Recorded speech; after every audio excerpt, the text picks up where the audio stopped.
Parce que vous devez savoir que quand Dieu vous alerte de quelque chose, il ne va pas vous le dire.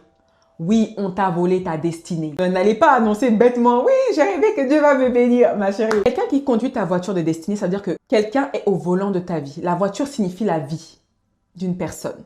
Et le fait que tu sois au volant d'une voiture, en songe quand tu te vois toi-même conduire une voiture, cela veut dire que tu es sur la bonne voie, tu es sur la voie de ta destinée. Quand tu te vois en songe, par exemple, en train d'avoir un accident de voiture, ça veut dire que Dieu est en train de t'alerter que quelqu'un veut essayer de te doter ta vie. Quand tu vois quelqu'un d'autre conduire ta voiture, ça veut dire que quelqu'un d'autre est au volant de ta vie. Mais si c'est ta grand-mère du village,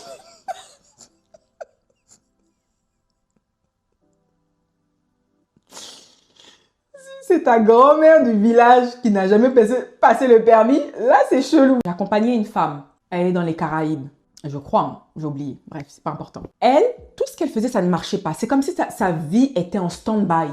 Et elle savait que sa tante la jalousait beaucoup. Et donc, qu'est-ce que sa tante a fait par jalousie? Elle a transféré la destinée de cette sœur en Christ que j'ai accompagnée.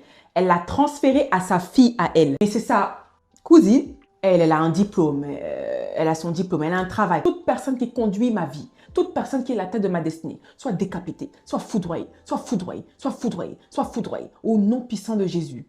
Et tu ordonnes la restitution de tes vertus. Parce que ces sorciers-là, ils sont malins.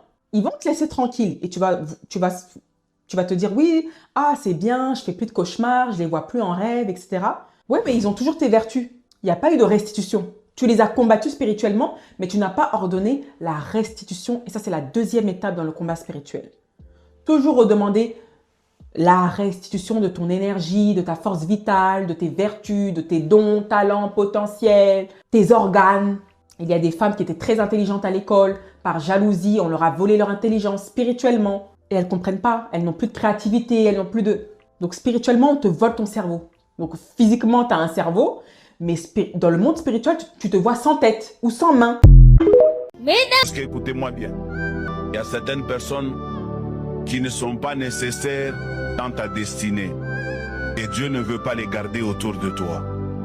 Tu les aimes, ce sont tes amis, tu les aimes, c'est des membres de ta famille.